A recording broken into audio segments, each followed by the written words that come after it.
మత్తు పదార్థాలకు యువత విద్యార్థులు దూరంగా ఉంటారని హన్మకొండ జిల్లా ఎల్కతుర్తి సిఐ పులి రమేష్, ఎస్ఐ గోదారి రాజ్ కుమార్ సూచించారు. చిల్డ్రన్స్ డే సందర్భంగా కార్మిల్ పాఠశాల విద్యార్థుల ఆధ్వర్యంలో గురువారం భారీ ర్యాలీ నిర్వహించారు. మత్తు పదార్థాలతో వచ్చే అనర్థాలపై విద్యార్థులు ఆలోచింపజేసేలా విషయధారణతో ప్రదర్శన చేశారు.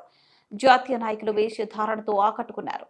పలువురు నల్ల రంగు దుస్తులతో సేట్ నో టు డ్రగ్స్ ప్లకార్డులు ప్రదర్శించారు. డ్రగ్స్ తో కలిగే నష్టాలపై విద్యార్థుల నాటకం ఆలోచింపజేసింది. ఈ సందర్భంగా చిన్నారులకు సిఐ బహుమతులు అందించారు. అనంతరం సిఐ పులి రమేష్ మాట్లాడుతూ డ్రగ్స్ సమాజానికి పట్టిన చీడ పురుగు అని దానిని ఆదిలో నిర్మించాల్సిన అవసరం అందరిపై ఉందన్నారు. మత్తుకు బానిసై ఎంతో మంది యువత విద్యార్థులు తమ జీవితాలను నాశనం చేసుకుంటున్నారని ఆవేదన వ్యక్తం చేశారు. డ్రగ్స్ మత్తులో కొందరు అసాంఘిక కార్యకలాపాలకు పాల్పడుతూ తమ జీవితాలను బుగ్గిపాలు చేసుకుంటున్నారని తెలిపారు. విద్యార్థులు మత్తు, మద్యం తదితర వ్యసనాలకు దూరంగా ఉండాలని సూచించారు. ఎవరైనా డ్రగ్స్ వినియోగించినట్లు, విక్రయించినట్లు తెలిస్తే పోలీసులకు సమాచారం అందించాలని కోరారు. డ్రగ్స్ రహిత సమాజం కోసం మనమంతరం కృషి చేయాలని పిలుపునిచ్చారు.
నోటీస్కి ఏమొచ్చినా కానీ అంటే మీ ఏరియాలలో కానీ ఎక్కడైనా కానీ ఈ డ్రగ్స్ సరఫరా చేసే వాళ్ళు ఉన్నాం, డ్రగ్స్ తాగే వాళ్ళు ఉన్నా కానీ మా పోలీసు వారి దృష్టికి తీసుకెళ్తుంటే మేము దాని పట్ల అంటే కొంతమందిని ఇప్పుడు డ్రగ్స్ కన్స్యూమర్ చేసే వాళ్ళు ఉంటారు, చిన్నపిల్లలు ఉంటారు, అందరి మీద మేము కేసు పెట్టడానికైతే ఏముండదు.